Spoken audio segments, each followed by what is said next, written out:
Hello बच्चों, आप लोगों को स्वागत है आपका अपना चैनल विद्यारूपण एकेडमी में। जी हाँ बच्चों, आज हम लोग इस वीडियो में पढ़ने वाले हैं क्लास 10 चैप्टर 10 लाइट चैप्टर। जी हाँ बच्चों, तो आज आप लोग सीखने वाले हैं, समझने वाले हैं फिजिक्स क्लास 10 का चैप्टर 10 और वो भी लाइट। तो आप लोग शुरू से लेकर अंत तक ध्यान से सुने, समझे और अगर आपको किसी भी टॉपिक में अगर आपको प्रॉब्लम हो तो आप हमें कमेंट करें। तो आज का क्लास हम लोग शुरू करते हैं। तो सबसे पहले आज के टॉपिक जो हम लोग कवर करने वाले हैं उसमें आपका है properties of light, reflection, law of reflections, virtual and real image, image form by plane mirror, spherical mirrors, rules of making ray diagram by spherical mirrors, ray diagrams for image formed by concave mirror, sign convention for reflection by spherical mirror, mirror formula and magnification of spherical mirrors. ये सारे के सारे आपके basics होंगे और जब आपका ये पूरे तरीके से टॉपिक क्लियर हो जाएंगे तो मैं आपसे पूछूंगा और बताऊंगा, समझाऊंगा न्यूमेरिकल क्वेश्चंस। तो चलिए आज के क्लास में फर्स्ट जो टॉपिक है हम लोग शुरू करते हैं। तो सबसे पहला टॉपिक है प्रॉपर्टीज ऑफ लाइट। देखिए बच्चों, आप लोगों को मालूम होना चाहिए जो लाइट जो होता है वो सोर्सेज ऑफ क्या होता है, एनर्जी होता है। वही अगर हम बात करें यहाँ पे लाइट के लिए तो लाइट एक ऐसा फिनोमेना होता है जिसमें हम किसी भी ऑब्जेक्ट्स को क्या करते हैं, विजिबिलिटी करते हैं, मतलब देख पाते हैं। ठीक ना। जैसे कि आपको ये भी मालूम होगा जो लाइट जिसके पास खुद की लाइटें होती है, इट्स ऑन लाइट, उसको क्या बोलते हैं, ल्यूमिनस लाइट। जिसके पास खुद की लाइट नहीं होते हैं उसको क्या बोलते हैं, नॉन ल्यूमिनस लाइट। ये आपको पहले से मालूम है। तो इस प्रॉपर्टीज के साथ कुछ और भी प्रॉपर्टीज हम लोग यहाँ पे देखते हैं। जो इलेक्ट्रोमैग्नेट वेव, लाइट क्या है, तो एक इलेक्ट्रोमैग्नेट वेव है। So does not require any medium to travel. इसको किसी प्रकार के मीडियम की जरूरत नहीं है ट्रेवल करने के लिए। जैसे अगर आपको एग्जांपल्स दूं, जैसे मान लीजिए अगर साउंड की बात करें तो साउंड क्या है, साउंड को एक जगह से दूसरी जगह ट्रेवल करने के लिए एयर की जरूरत है।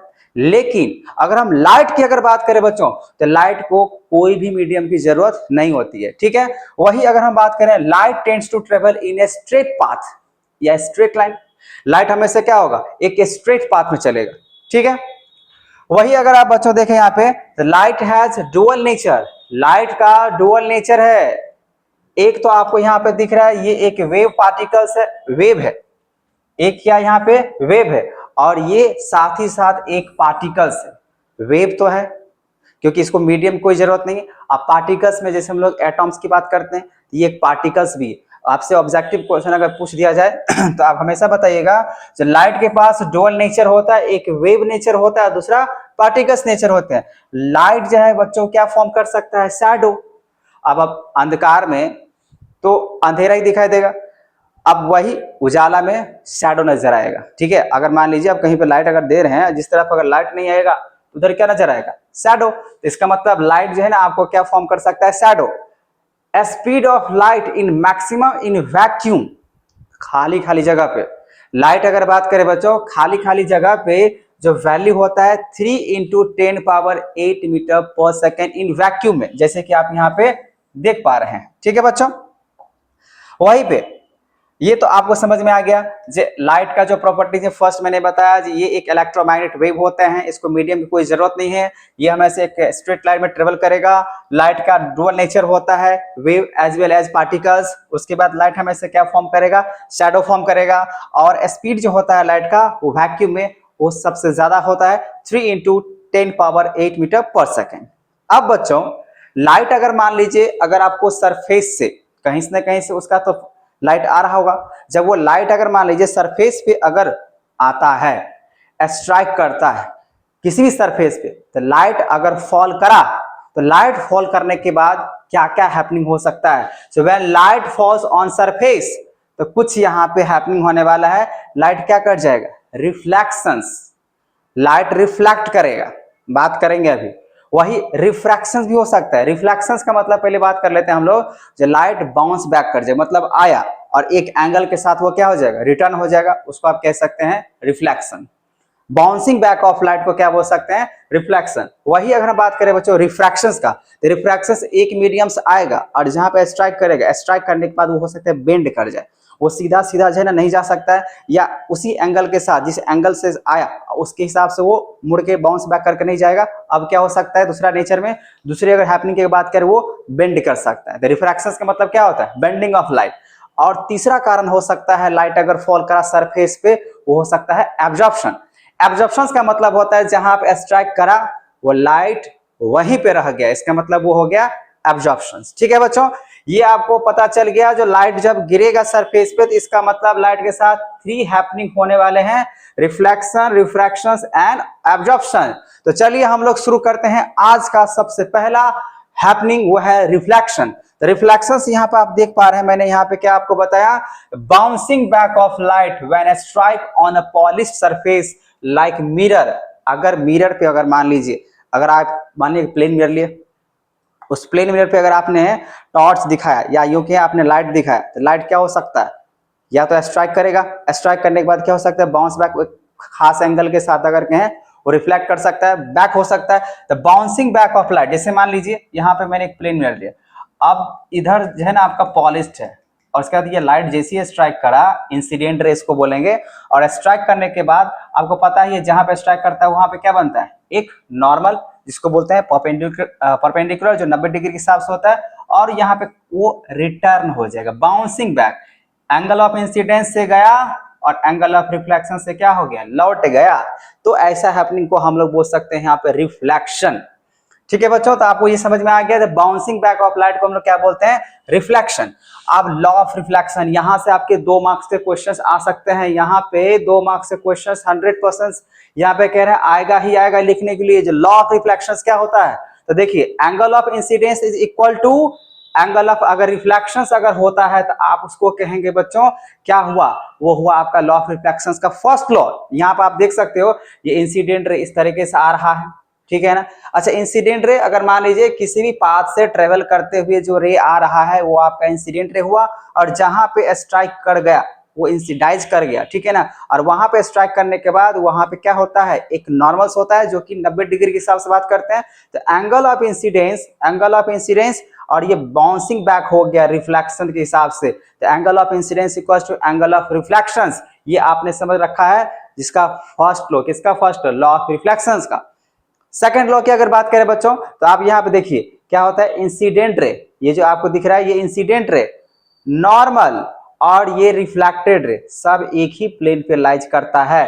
तो आप कह सकते हैं यहाँ पे ये हुआ आपका सेकंड लॉ ऑफ रिफ्लेक्शन। फिर से यहाँ पे देख सकते हैं, ये अगर इंसिडेंट रे इस तरीके से स्ट्राइक करा, और स्ट्राइक करने के बाद जहां स्ट्राइक करता है वहां पे कितना डिग्री बनाएगा, 90 डिग्री परपेंडिकुलर होता है, और एंगल ऑफ इंसिडेंस ये बनाया, और उसके बाद ये रिटर्न हो जाएगा, तो एंगल ऑफ रिफ्लेक्शंस। ठीक है, वही अगर हम बात करिए जो इंसिडेंट रे है, ये आपका इंसिडेंट रे है, और ये आपका नॉर्मल है, और ये आपका रिफ्लेक्शंस वाला रिफ्लेक्टेड रे, तो ये सब एक ही सरफेस पे लाइज कर रहा है, जो कि आप यहाँ पे देख पा रहे हैं। तो यही बोला गया आपका second law, the incident ray, reflected ray and normal at the point of incidence करेगा। मैंने अभी बताया है इंसिडाइज करना किसको कहते हैं, जब स्ट्राइक करके, जब इंसिडेंट रे नॉर्मल स्ट्राइक करा उसको बोलते हैं इंसिडाइज करा, तो उसको all lie in the same plane, आप देख रहे हैं एक ही प्लेन पे यहाँ पे लाइज कर रहा है, तो आप बोल सकते हैं यहाँ पे हुआ सेकेंड लॉ ऑफ रिफ्लेक्शन। ठीक है बच्चों, तो आई होप आपको ये लॉ ऑफ रिफ्लेक्शन समझ में आ गया। फर्स्ट था angle of incidence equals to angle of reflection होने चाहिए, और सेकंड लॉ होता है यहाँ पे जो इंसिडेंट रे, नॉर्मल और रिफ्लेक्टेड रे सब एक ही सेम प्लेन पे क्या करेगा, लाइज करेगा, उसी को हम लोग बोल सकते हैं यहाँ पे second law of motion, sorry law of reflection. चलिए बच्चों आगे बात करते हैं। आगे यहाँ पे देखिए वर्चुअल एंड रियल इमेज। अब इमेज की बात कर लेते हैं। ये तो आपको समझ में आ गया जो लॉ ऑफ रिफ्लेक्शंस हुआ, लेकिन अगर हम इमेज की बात करें तो इमेज जो बनेगा बच्चों वो आफ्टर रिफ्लेक्शंस बनता है। इंसिडेंट रे से कोई इमेज नहीं बनता है। इंसिडेंट रे क्या होता है, जैसे मान लीजिए हम आपको देख पा रहे हैं यहाँ पे, जो हम अगर कैमरा में अगर फेस कर रहे हैं तो इसका मतलब मैं यहाँ पे क्या हूँ, ऑब्जेक्ट हूँ, और मेरा यहाँ से अगर मान लीजिए वो इंसिडेंट रे जा रहा है, जाने के बाद वो कहीं ना कहीं स्ट्राइक करा, और स्ट्राइक करने के बाद वो इमेज बन रहा होगा, तो आफ्टर रिफ्लेक्शंस लेंस में फिलहाल यहाँ रिकॉर्ड हो रहा है, तो ये रिफ्रैक्शंस। ठीक है, तो जैसे ही अगर मान लीजिए अगर हम मिरर में अगर देख रहे हैं तो देखने के बाद वहां पे इंसिडेंट रे आएगा, और आने के बाद वो रिफ्लेक्ट करेगा। तो जहां पे रिफ्रैक्टेड रे अगर मिलता है वहीं पे बनता है आपका इमेज। इंसिडेंट रे पे जो है ना आपका नहीं मिलने वाला इमेज कहां पे मिलेगा, तो मिलेगा आपका रिफ्लेक्टेड रिफ्रैक्टेड। ठीक है, अब यहाँ पे देखिए बच्चों, अगर वर्चुअल और रियल इमेज की बात, ये तो इमेज समझ में आ गया। आफ्टर रिफ्लेक्शन हम लोग को क्या मिलने वाला है, इमेज मिलने वाला है। लेकिन किस टाइप का इमेज, तो हम लोग को यहाँ पे मिलने वाला है बच्चों दो टाइप का इमेज, जिसमें आप यहाँ पे देख रहे हैं वर्चुअल और रियल इमेज। पहले हम लोग रियल इमेज के बारे में बात कर लेते हैं। Image is a point where at least two light rays actually meet, या तो एक्चुअल अगर मीट करा या तो एपियर में मीट करा। देखिए यहां पे मैंने क्या लिखा, इमेज आपको कैसे बनेगा, इमेज आपको कैसे मिलेगा, तो इमेज मिलेगा आपको एटलीस्ट बोला गया यहाँ पे दो रे या तो एक्चुअल में मिट करने चाहिए या तो एपियर टू मिट करने चाहिए, मतलब दो रे का मिट करना, इंटरसेक्शंस करना, वो भी रिफ्लेक्टेड वाला, तो अभी मिल सकता है आपका इमेज। अगर रिफ्लेक्टेड रे अगर मान लीजिए इंटरसेक्शन नहीं करा तो आपका इमेज नहीं बनेगा। ठीक है, तो इसीलिए इमेज को बनाने के लिए यहाँ पे एटलीस्ट दो रे मिलना चाहिए। अब यहाँ पे वही बच्चों अगर बात कर लें रियल इमेज का, तो रियल इमेज क्या होता है, जो form when light rays are actually में मिट करा, तो जहां पे अगर एक्चुअल में अगर मिट कर जाता है तो उसको बोलते हैं रियल इमेज। और रियल इमेज हमेशा आपको एक स्क्रीन पे देखने को मिलेगा। जैसे आप सिनेमा के हॉल की बात करें तो सिनेमा में अगर मान लीजिए अगर हम लोग जो देखते हैं तो वहां पे एक रियल इमेज को फॉर्मेशन होता है, क्योंकि उल्टा इमेज जो है ना इधर से जाता है और फिर पर्दा पे अगर बात करें स्क्रीन पे अगर गए तो सीधा नजर आता है। ठीक है, ये हमेशा इन्वर्टेड होता है, मतलब उल्टा। कैसे बनता है इसमें, रियल इमेज में अगर बात करें तो कैसा बनेगा, उल्टा बनेगा, उल्टा इमेज बनता है। ठीक है, एग्जाम्पल यहाँ पे देखिए, image form on A cinema screen and form by concave mirror. तो सिनेमा हॉल में या सिनेमा जो स्क्रीन होते हैं उसमें एक कॉनकेव मिरर की तरह से हम बातें कर सकते हैं, क्योंकि वहां पे बच्चों इमेज जो बनता है वो उल्टा बनता है, मतलब यहाँ से जाता है उल्टा, वहां पे स्क्रीन पे मुझे दिखता है सीधा। ठीक है, वही अगर बात करो बच्चों यहाँ पे वर्चुअल इमेज का, तो वर्चुअल जो इमेज होता है ये होता है appear to meet. Appear to meet का मतलब ये है मैंने इसको एक्चुअल में मीट नहीं करवाया, मतलब क्या, इसको मैंने डॉट डॉट डॉट मतलब मिलाया गया। ठीक है ना, मिलाने की कोशिश किया गया इस तरीके से, अपने आप ने, इसमें क्या था, अपने आप मैंने इस तरीके से खींचा और ये इंटरसेक्शन हो गया। लेकिन यहाँ पे अगर डॉट डॉट डॉट तरीके से अगर मान लीजिए कोशिश कर रहे हैं, मिलाने की कोशिश कर रहे हैं, इमेज फॉर्मेशंस की कोशिश कर रहे हैं, इमेजरी लाइन डॉट को हम यहाँ पे बनाने की कोशिश कर रहे हैं, तो वही आपका क्या होगा, वर्चुअल इमेज। तो बोला गया यहाँ पे जो form when lights rays appear to meet करेगा, अपीयर टू मीट करेगा। ठीक है ना, can't be obtained on a screen, ये स्क्रीन पे नहीं बनेगा। क्या नहीं बनेगा, तो वर्चुअल इमेज हमेशा सीधा होता है, ये आपको स्क्रीन पे नहीं बनेगा, ये आपको प्लेन मिरर में बन सकता है, ये आपको कॉन्वेक्स मिरर में बन सकता है, सीधा इमेज। ठीक है ना, इसको हम लोग क्या कहते हैं, इरेक्ट मतलब क्या होता है, सीधा। ठीक है ना, इसको हम लोग क्या बोल सकते हैं, तो सीधा इमेज बनेगा। ठीक है, image form by plane mirror और कॉन्वेक्स मिरर यहाँ पे लिखा हुआ है। इसमें जो वर्चुअल इमेज होता है वो आपको एक प्लेन मिरर में देखने को मिलेगा और कन्वेक्स मिरर में देखने को मिलेगा। तो आई होप आपको ये दोनों के डिफरेंसेस समझ में आ गया होगा। तो कॉनकेव मिरर हमेशा उल्टा होता है, इन्वर्टेड होता है, और दूसरी बात ये स्क्रीन पे फॉर्म हो सकता है। तीसरी बात इसमें एक्चुअल मिट हो जाता है रे ऑफ लाइट। लेकिन वही अगर बात करें वर्चुअल इमेज का, जिसमें मैंने बोला यहाँ पे ये स्क्रीन पे फॉर्म नहीं होता है, इसमें हम लोग क्या करते हैं, जो रे ऑफ लाइट है इसमें अपीयर टू मीट होता है, imaginary line co dot dot करके हम इसको मिलाने की कोशिश करते हैं, तब इमेज फॉर्म होता है। ठीक है, जिसमें हम लोग बात किए थे एग्जांपल्स के लिए, जो प्लेन मिरर हो जाएगा और कॉन्वेक्स मिरर हो जाएगा। ठीक है बच्चों, चलिए हम लोग आगे बात कर लेते हैं, और आप यहाँ पे अगर आप चाहें तो ये आप बात समझ सकते हैं, लिख सकते हैं। चलिए अब आगे बात कर लेते हैं। Next, image formed by plane mirror. यहां पे बच्चों आप ध्यान से समझें, प्लेन मिरर से यहां से भी कभी कभी क्वेश्चन है ना आपसे पूछ दिया जाता है, जो आप बताओ the characteristic of plane mirror. Plane mirror का क्या कैरेक्टरिस्टिक हो सकता है, क्या विशेषता हो सकता है, वो लिखें, और आपको डायग्राम के साथ ही बनाने के लिए मिल सकता है। वैसे तो आपको डायग्राम बता दिए, लेकिन फिर भी आपको यहाँ पे समझिए कैरेक्टरिस्टिक ऑफ इमेज फॉर्मेशंस वो प्लेन मिरर। तो प्लेन मिरर के हिसाब से यहाँ पे अगर बात कर रहे हैं बच्चों, तो थोड़ा ध्यान से सुने और समझे। अब मैं यहाँ पे क्या करने वाला हूँ, तो बोला गया है जो इमेज बनेगा प्लेन मिरर का वो तो आपको पता चली गया, वो हमेशा सीधा में, जिसमें हम लोग अपना फेस देखते हैं, जिसमें हम लोग अपना फेस देखते हैं वो प्लेन मिरर हुआ, कैसा दिखता है, तो सीधा है नहीं दिखता है। लेकिन और भी कहानी है इसमें। देखिए सबसे पहली बात आपको जो दिखेगा इमेज कैसा दिखेगा, वर्चुअल एंड इरेक्ट। कैसा दिखेगा, वर्चुअल एंड इरेक्ट दिखेगा। अब वही सेकंड अगर बात करें, size of image is equal to the size of object. मान लीजिए कह रहा है ये, यहाँ पे मान लीजिए आप मिरर लगा दीजिए, ठीक है। अब मिरर लगाने के बाद आप जब यहाँ ये मिरर है आपका, इधर मान लीजिए आपका पूरे तरीके से कोटिंग किया हुआ, पेंटिंग किया हुआ है। आप यहाँ से मिरर से 5 मीटर के दूरी पे अगर खड़े हैं, मान लीजिए आपका ये ऑब्जेक्ट, मतलब आप खड़े हो, तो क्या होगा, इधर भी एक लाइन खींच लो। तो जितना दूरी पे आप खड़े हो मिरर से, उतना ही दूरी पे मिरर के पीछे वो क्या बनेगा, इमेज बनेगा। मतलब 5 मीटर इधर हुआ, 5 मीटर इधर हुआ, तो दोनों इक्वल जहां पे मिरर होगा। अब मिरर से मान इस तरफ अगर हैं तो प्लेन मिरर का बोला जाता है कैरेक्टरिस्टिक ये है, जितना दूरी पे आप खड़े रहोगे ना, उतना ही दूरी पे आपका इमेज भी मिरर के अंदर बनेगा। जैसे कि यहाँ पे मैंने बोला, तो ये ऑब्जेक्ट है, अब ये ऑब्जेक्ट है तो स्ट्राइक करेगा। अगर इन्फिनिटिव के हिसाब से बात करते हैं तो यहाँ पे स्ट्राइक करा तो कुछ इस तरीके से लेके जाएंगे। Reflected angle of incidence equal to क्या हो जाएगा, एंगल ऑफ रिफ्लेक्टेड। तो यहाँ पे क्या कर सकते हैं, इसको ऐसे करके डॉट डॉट डॉट से इस तरीके से मिलाने की कोशिश करते हैं और फिर वो हम लोग को मिल जाता है, ठीक है ना। मान लीजिए इस तरीके से जाने की कोशिश करेगा तो लगभग में ये इमेज यहाँ पे बना के दिखा देगा, ठीक है। तो ये होता है हम लोग का प्लेन मिरर। जैसे कि आप यहाँ देख सकते हैं, ये रहा आपका ऑब्जेक्ट, ठीक है, ये ऑब्जेक्ट रहा, ये आपका ऑब्जेक्ट का इंसिडेंट ऐसे करके फॉल करा, ये मिरर है आपका। तो angle of incidence equals to angle of क्या होता है, रिफ्लेक्शंस। यहाँ पे आप देख पा रहे हैं, तो ये जैसे ही जाएगा तो हम इसको डॉट डॉट डॉट, क्योंकि डॉट डॉट से अगर कराते हैं, अगर एपेयर टू मीट कराते हैं, तो वहीं पे तो बनता है वर्चुअल इमेज, मतलब सीधा।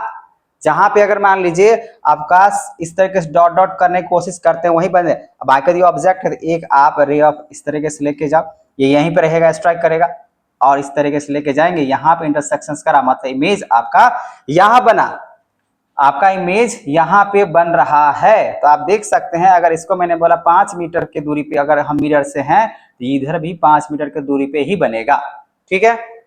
सेकंड पॉइंट सबको समझ में आ गया। आगे लिखा, image is form as far behind the mirror as the object in front of it. बात वही है, ठीक है ना। जितना मैंने यहाँ बोला साइज ऑफ इमेज रहेगा, साइज साइज। अच्छा ये हम सेकंड पॉइंट बता दिए, साइज का मतलब क्या होता है, हाइट। अगर बात करें जितना, जैसे मान लीजिए हम लोग अगर प्लेन मिरर में अगर देखते हैं, जितना हम लोग का हाइट होता है उतना ही जो है ना, प्लेन मिरर में अपना फेस जो देखते हैं उतना ही हाइट का दिखाता है, छोटा नहीं करके दिखाता है।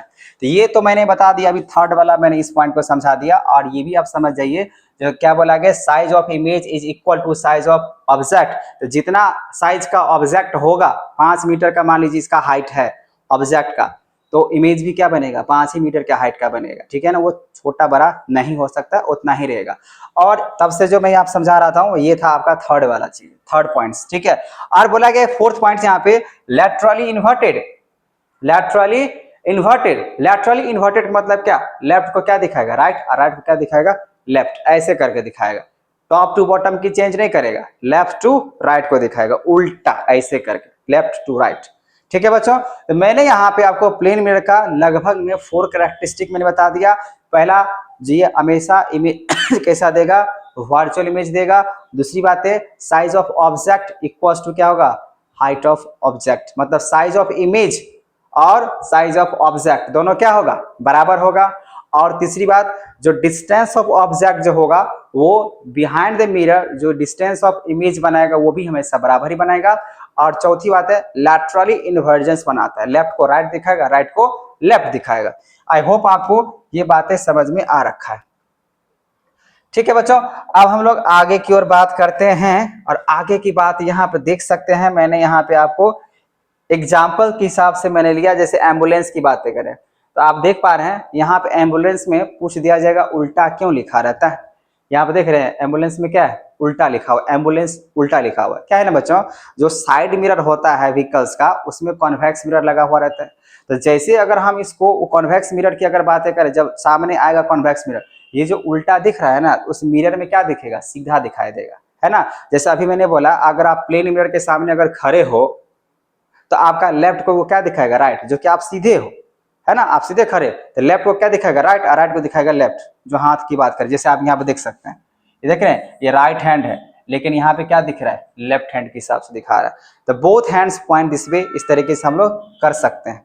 दिखा रहा है यहाँ पे राइट हैंड, उसमें क्या दिख रहा है, लेफ्ट हैंड।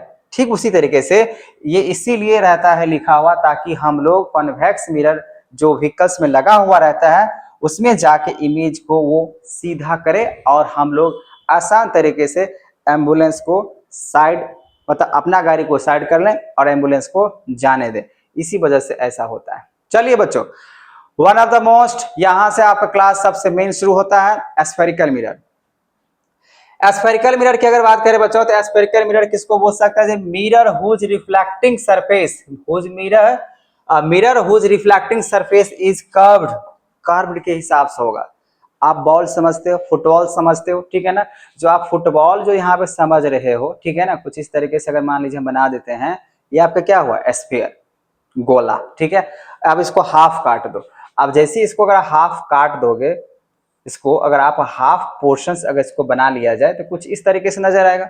तो क्या होता है बच्चों, ये जो अंदर वाला जो पार्ट दिखता है ना, मान लीजिए बॉल टाइप का है, जो अंदर वाला जो पार्ट होता है उसको क्या बोलते हैं, कॉनकेव मिरर। और ये जो बाहर की तरफ जो दिख रहा है इसको हम लोग बोलते हैं कॉन्वेक्स मिरर, ठीक है। तो एक आपका mirror whose reflecting surface is curve, curve होना चाहिए हमेशा। जो रिफ्लेक्टिंग सरफेस होगा हमेशा क्या होगा, कर्व्ड होगा, ठीक है। तो हम लोग यहाँ पे दो टाइप्स के स्फेरिकल मिरर पढ़ने वाले हैं, कॉन्वेक्स मिरर और कॉनकेव मिरर। ये आपको समझ में आ चुका है।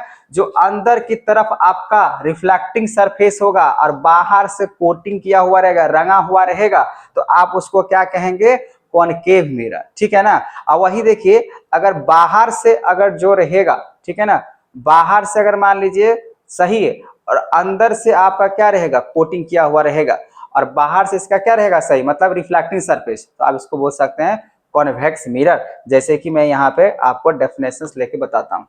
जैसे देखिए, प्रॉपर्टीज ऑफ कॉनकेव मिरर, तो कॉनकेव मिरर का प्रॉपर्टीज क्या है, reflecting surface is curved inward. आप इसका देख रहे हैं, जो रिफ्लेक्टिंग सरफेस है वो रिफ्लेक्टिंग सरफेस का मतलब क्या, जब रे ऑफ इंसिडेंट अगर आ रहा है तो रे ऑफ इंसिडेंट जो वो स्ट्राइक करा, लेकिन स्ट्राइक कहां से करेगा, तो ये देखिए अंदर की तरफ रिफ्लेक्टिंग सरफेस होगा और बाहर की तरफ क्या होगा, तो कोटिंग किया हुआ रहेगा, ठीक है ना। तो अंदर से जब अगर कोई रे ऑफ इंसिडेंट अगर आता है तो उसको हम बोलेंगे रिफ्लेक्टिंग सरफेस। और इनवर्ड्स ये कैसे बेंड रहेगा, इनवर्ड्स, अंदर की तरफ मुड़ा हुआ रहता है, ठीक है ना, तो हम इसको बोल सकते हैं इनवर्ड्स।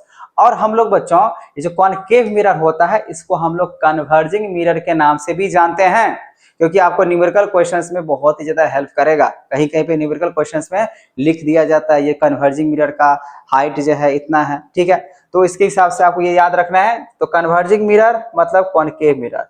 वही अगर बच्चों अगर हम बात करें यहाँ पे कॉन्वेक्स मिरर का, तो कॉन्वेक्स मिरर हम लोग क्या कह सकते हैं, जिसके reflecting surface is curve outward, मतलब इसका जो रिफ्लेक्टिंग सरफेस होगा जैसे इस तरीके से मैंने किया और अंदर से इसका कोटिंग रहता है, और रिफ्लेक्टिंग सरफेस आउटवर्ड मतलब बाहर की तरफ से इंसिडेंट रे स्ट्राइक करा, और जैसे यहाँ पे इंसिडेंट रे स्ट्राइक करा तो ये बाउंस बैक, मतलब यहाँ पे कह सकते हैं ये डाइवर्ज कर जाएगा। क्या कर जाएगा, डाइवर्ज। जैसे कि आप यहाँ पर देख सकते हैं, इसको क्या कह सकते हैं, डाइवर्जिंग मिरर के नाम से भी जानते हैं। तो आई होप आपको ये दोनों के बारे में समझ में आ गया होगा। जो कॉन्वेक्स मिरर उसको बोलते हैं जिसका आउटवर्ड रहेगा यहाँ पर रिफ्लेक्टिंग सरफेस, इसका अगर कॉन्वेक्टिव का अगर बात करें तो इनवर्ड यहाँ पे बनेगा इसका रिफ्लेक्टिंग सरफेस। इसको हम लोग किसको, अगर हम बात करें कॉनकेव मिरर को कन्वर्जिंग मिरर के भी नाम से जानते हैं और कॉन्वेक्स मिरर को डाइवर्जिंग मिरर के नाम से भी जानते हैं, ठीक है बच्चों।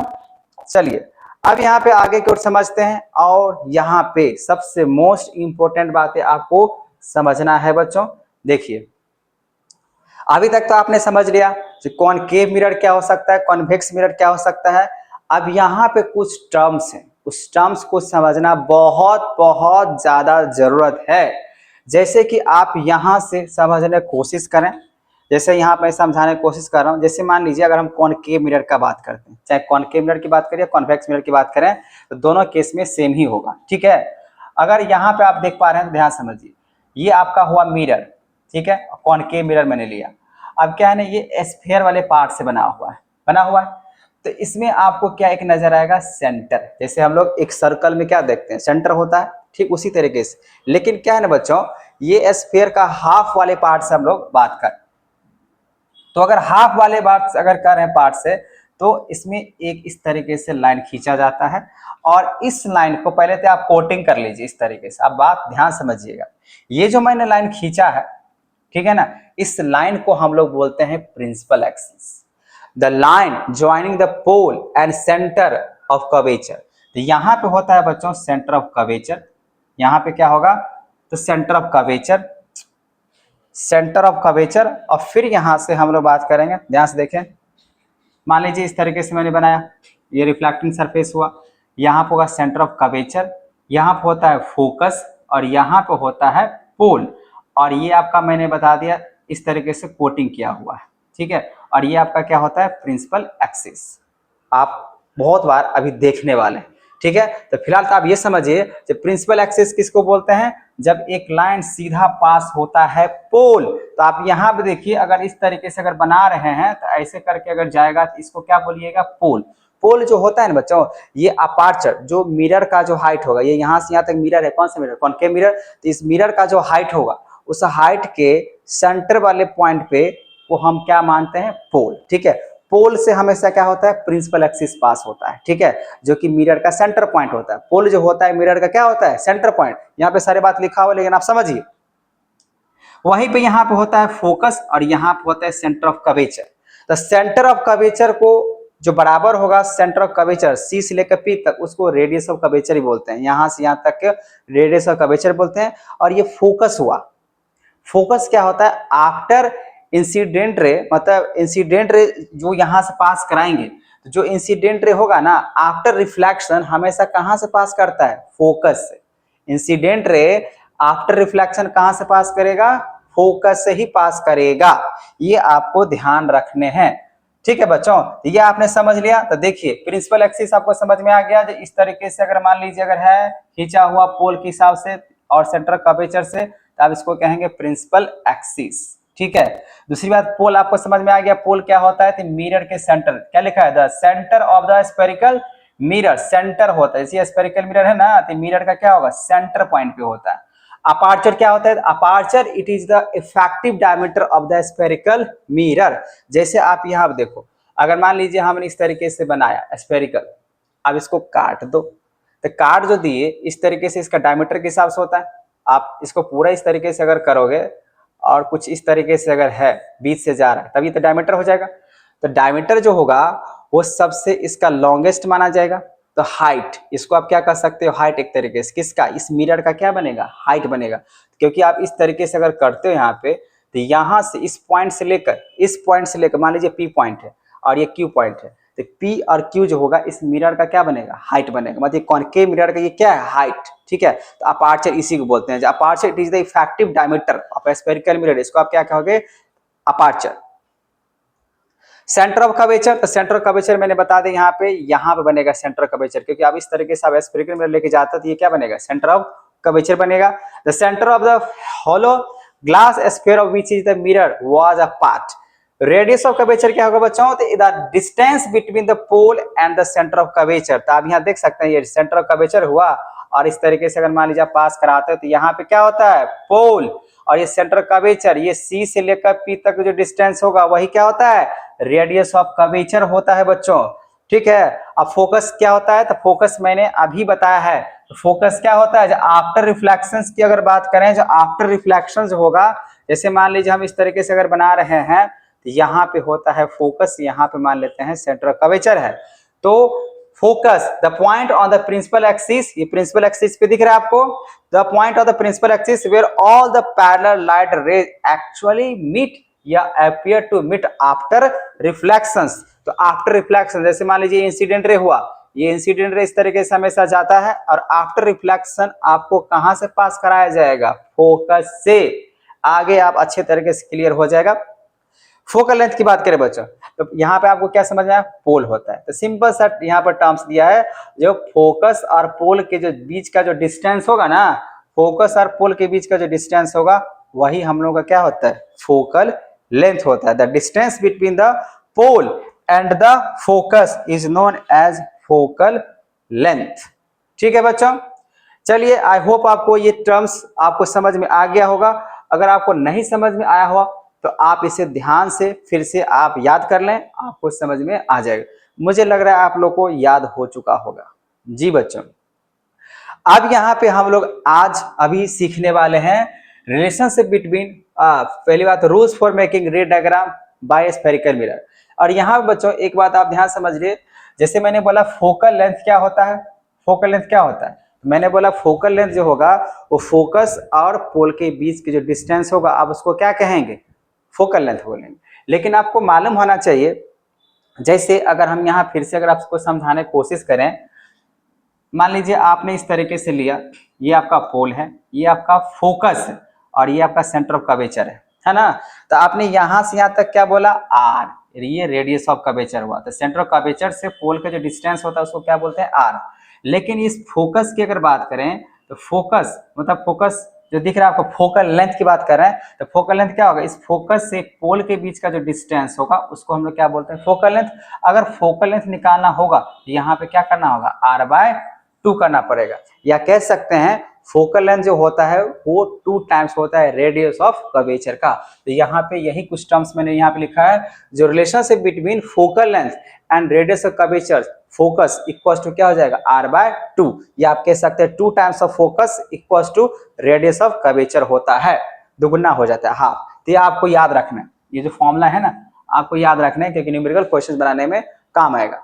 और आपको ये मैं एक सेपरेट वीडियो में बात करूंगा इसको आपको डेरिवेशंस करने के लिए, जैसे हम लोग सीखेंगे डेरिवेशंस के हिसाब से मिरर फॉर्मूला कैसे डेरिवेशंस किए जाते हैं, ठीक है ना, लेंस फॉर्मूला कैसे डेरिवेशंस किए जाते हैं, सब एक एक करके आपको सेपरेट वीडियो मिलता रहेगा, बनता रहेगा।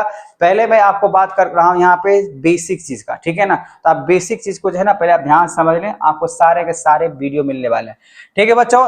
यहाँ पे आप देख सकते हैं rules making ray diagram by spherical mirror. आप इस टॉपिक को ध्यान से समझे, क्योंकि जब तक आप ये नहीं समझ पाएंगे तब तक आपको अगर कहें तो इमेज फॉर्मेशन नहीं मिलेगा। रूल नंबर 1, रूल नंबर 1 क्या कहता है बच्चों, जैसे मान लीजिए आपने प्रिंसिपल एक्सिस समझ लिया, तो रूल नंबर 1 कहता है आपको जो रे डायग्राम पास कराने, रे डायग्राम जो पास कराने हैं वो कैसे पास कराने हैं, आप क्या करोगे, प्रिंसिपल एक्सिस के पैरेलल लेके जाओ इंसिडेंट रे को, when ray of light parallel to principal axis, तो आप क्या करोगे, प्रिंसिपल एक्सिस के पैरेलल एक जो है ना इंसिडेंट रे लेके जाओ, और जैसे ही वहां पर रिफ्लेक्शंस होगा तो आफ्टर रिफ्लेक्शन कहां से पास कराएंगे हम लोग, फोकस से।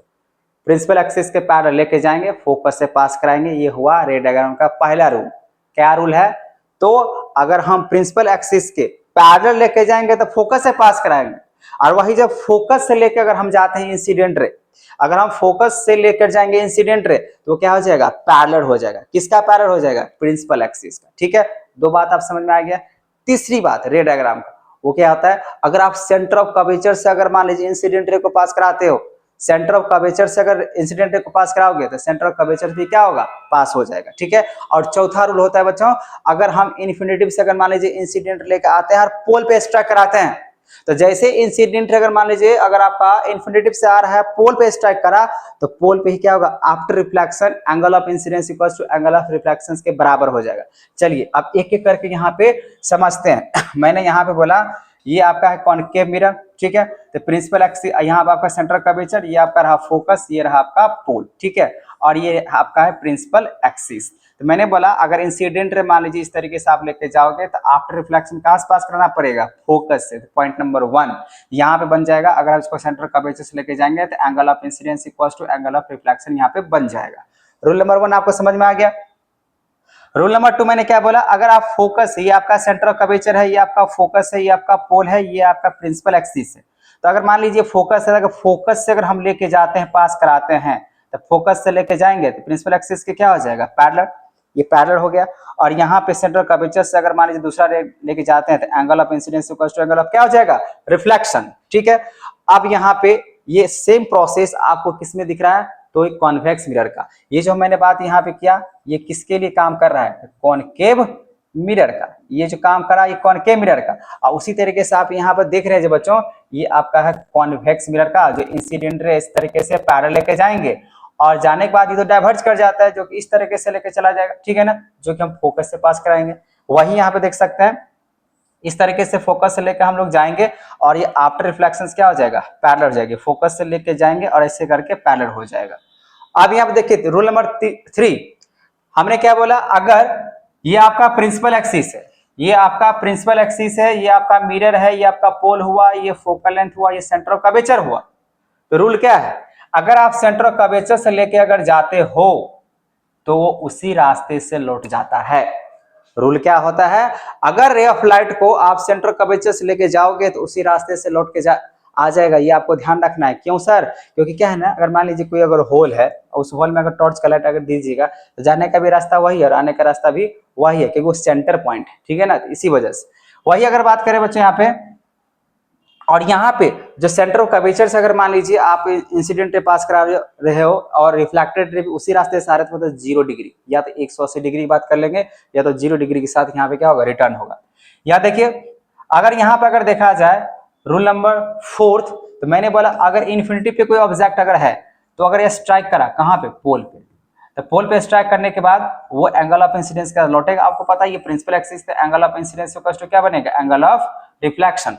सेम प्रोसेस आपका कॉन्वेक्स मिरर का भी है, सेंटर ऑफ कर्वेचर से जाएगा और उसी रास्ते से आएगा भी, और यहाँ पे भी वही है, जो इन्फिनिटिव से आएगा पोल पे टकराएगा और पोल पे ही क्या बनेगा, angle of incidence equals to angle of reflection.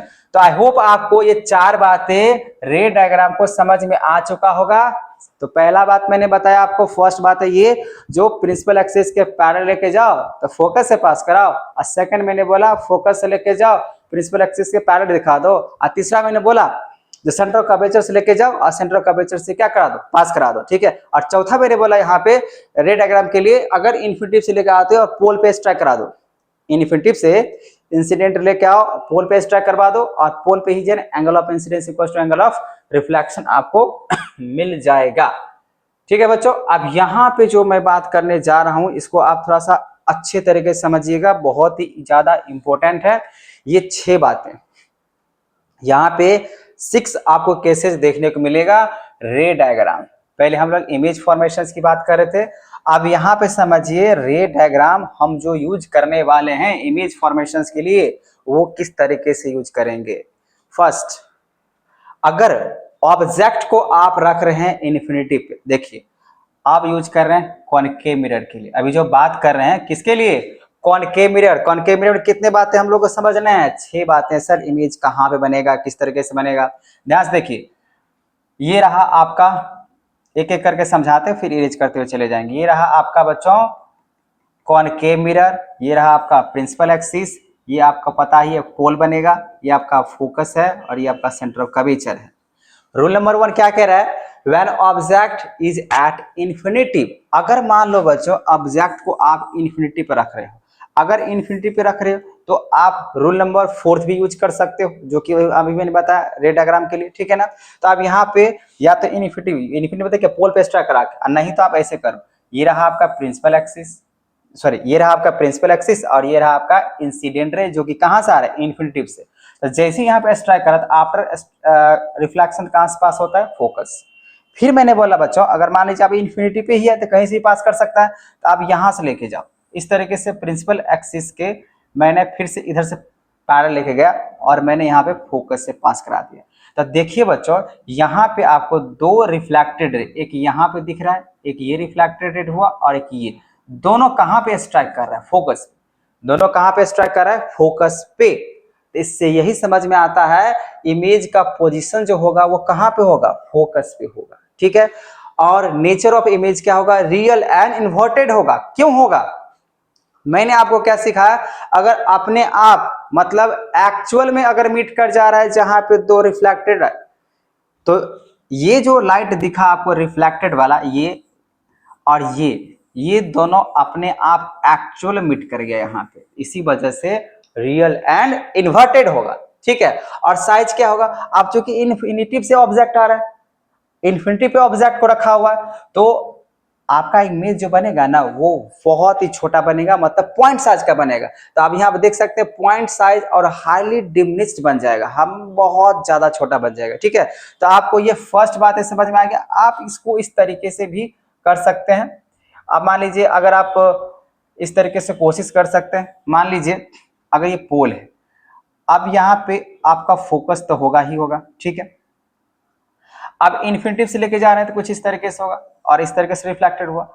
अब रिफ्लेक्टेड के बाद सब का सब, अगर सब का सब बात करें, इस तरीके से स्ट्राइक करा, रिफ्लेक्टेड हुआ, तो एक से काम नहीं चलेगा। तो आपको क्या रखना पड़ेगा, ये आपको पोल पे स्ट्राइक कर जा रहा है, रिफ्लेक्टेड बन रहा है, तो कहीं ना कहीं इस तरीके से बन जाएगा। तो आपको यहाँ पे क्या करना होगा, ये जो अभी मैंने केस बताया है, जो इस तरीके से पैरेलल लेके जाओ और फोकस से पास कराओ, वही ठीक रहेगा। Second number, when object is beyond C, अगर मान लीजिए ऑब्जेक्ट को जैसे मान लीजिए अगर हम ये प्रिंसिपल एक्सिस लिए, ये रहा आपका फोकस, ये रहा आपका सेंटर ऑफ कर्वेचर, सब अब वैसे चलेगा। ये रहा आपका पोटिंग एरिया।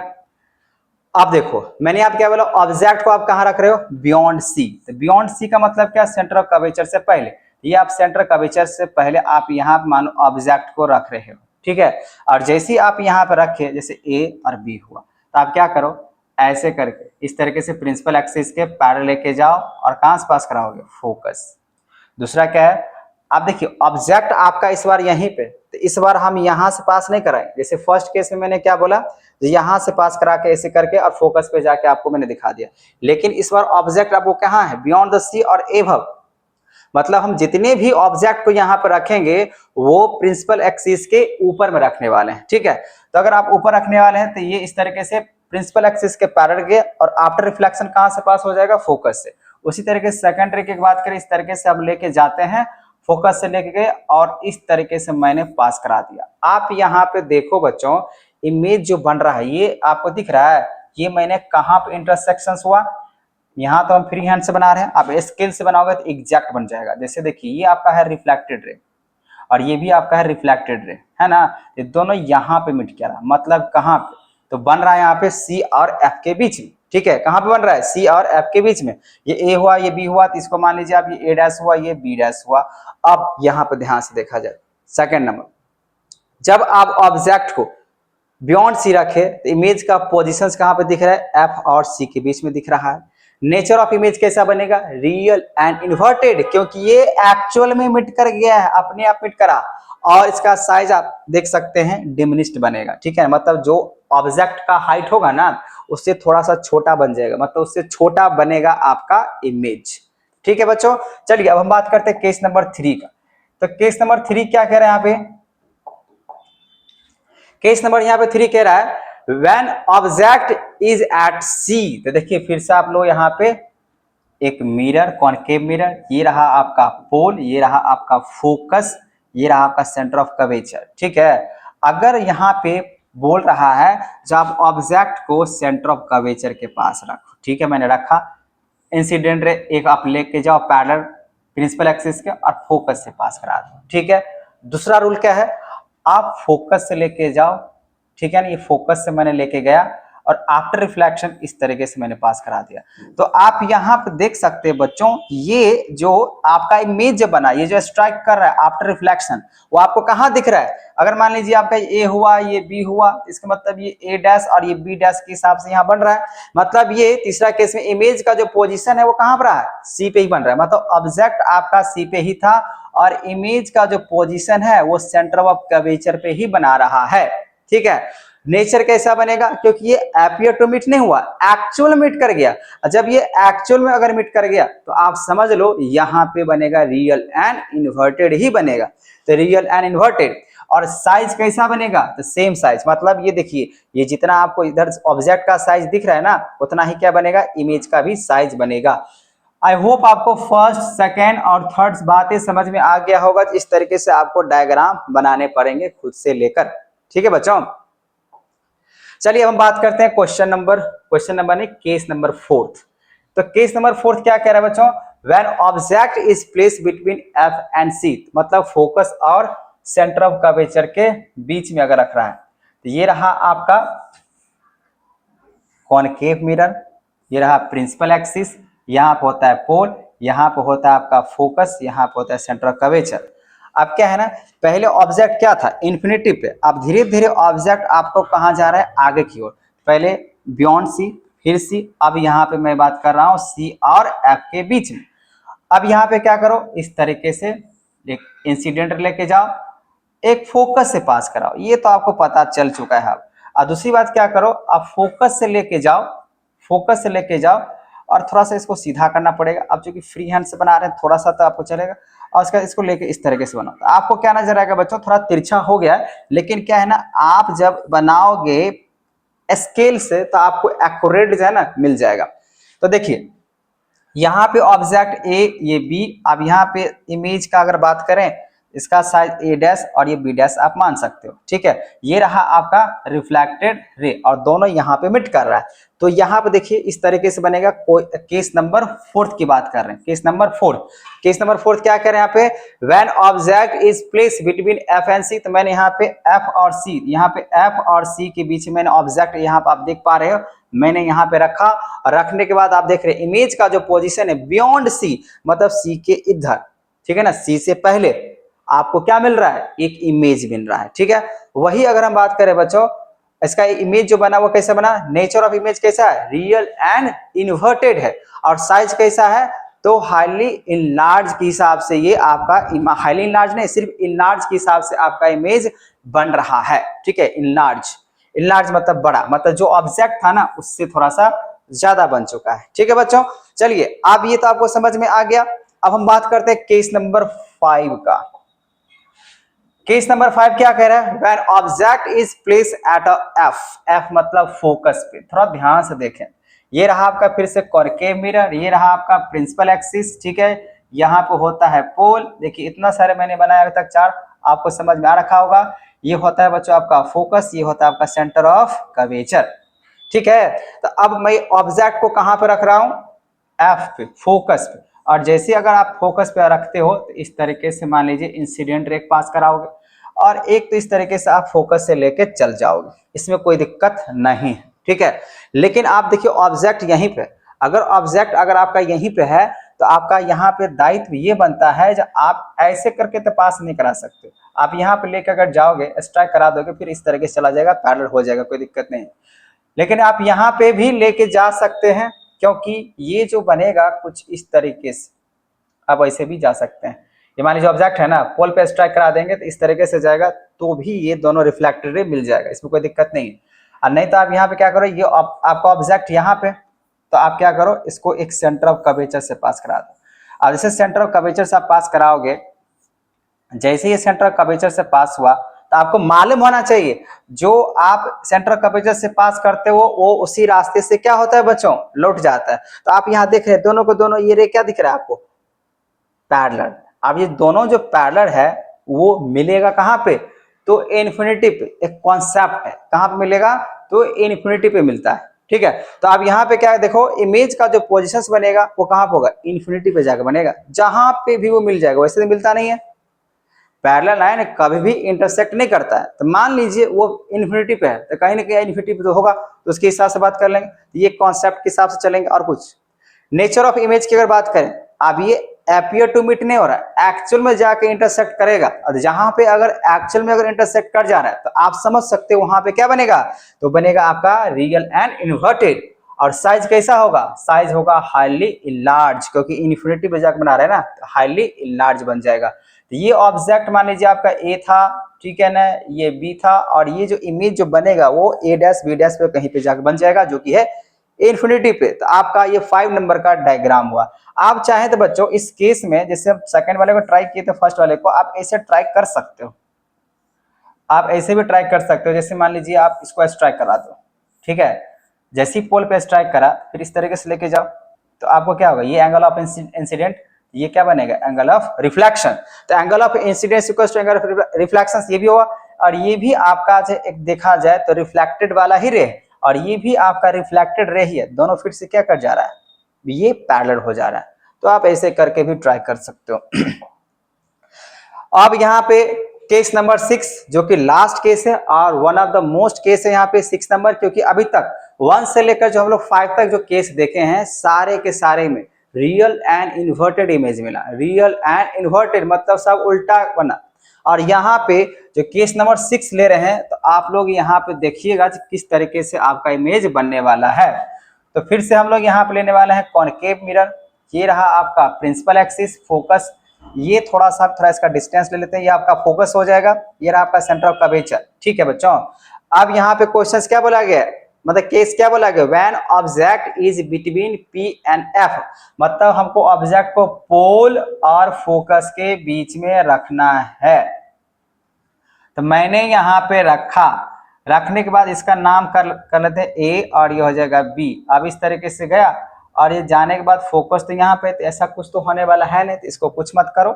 अब यहाँ पे ये केस कर सकते हो, आप यहाँ पे ऐसे पोल से पास कराओ, पोल से पास कराने के बाद इस तरीके से स्ट्राइक कराओगे, जो कि मैंने फोर्थ केस बोला। तो ये आपका हो जाएगा angle of incidence equals to बनेगा आपका एंगल ऑफ रिफ्लेक्शन। तो ये बनेगा एंगल ऑफ इंसिडेंस और ये बनेगा एंगल ऑफ रिफ्लेक्शन। ठीक है बच्चों, लेकिन आपको दूसरा भी रिफ्लेक्टेड रे चाहिए, तो आप क्या करो, सेंटर ऑफ कर्वेचर से पास करा के लेके जाओ, सेंटर ऑफ कर्वेचर ये इस तरीके से। ठीक है, आपको पता है ये सेंटर कर्वेचर से अगर लेके जाते हैं तो उसी रास्ते से आ जाता है। अब इसको डॉट डॉट इस तरीके से, dot dot dot dot dot इस तरीके से, और ये रिफ्लेक्टेड है डॉट डॉट डॉट इस तरीके से आपको अपीयर टू मिट करवाने हैं। ये था मिट गया, ये पोल है, इस तरीके से आपको डॉट लेके अपीयर टू मिट करा देने हैं। तो आपको पता होना चाहिए, अगर अपीयर टू मैंने मिट कराया, अपीयर टू अगर मिट हुआ, जहां पे देखिए ये बन रहा है आपका इमेज, ये बन रहा है बच्चों आपका इमेज, इस तरीके से कुछ डायग्राम बनेगा। ठीक है, तो ये ए बी आपका ऑब्जेक्ट ऑफ हाइट था और ये बना इमेज ऑफ हाइट। अच्छा, एक बात हमेशा बच्चों आप नोट कीजिएगा, प्रिंसिपल एक्सिस के नीचे जितने भी अभी तक मैंने देखा, पांचे केस में सब क्या था, प्रिंसिपल एक्सिस के नीचे बन रहा था इमेज। तो अगर प्रिंसिपल एक्सिस के नीचे अगर बनता है, प्रिंसिपल एक्सिस के अगर मान लीजिए आप नीचे आप बनाते हो इमेज, तो हमेशा बनता है रियल एंड इन्वर्टेड। वही प्रिंसिपल एक्सिस के अगर ऊपर बनेगा, वही अगर मान लीजिए प्रिंसिपल एक्सिस के अगर ऊपर बना, तो हमेशा क्या बनता है, वर्चुअल और इरेक्ट। तो क्या बच्चों आपको समझ में आया, तो कॉनकेव मिरर में सर 6 नंबर जो केस होगा वही बनाएगा वर्चुअल और इमेज। मतलब क्या, 6 नंबर केस तो आगे पीछे हो सकता है, लेकिन आपको ये ध्यान रखना पड़ेगा, सर जब हम ऑब्जेक्ट को फोकस और पोल के बीच में रखेंगे, जब ऑब्जेक्ट को फोकस और पोल के बीच में अगर रखते हैं, तभी बनेगा आपका वर्चुअल और इरेक्ट इमेज।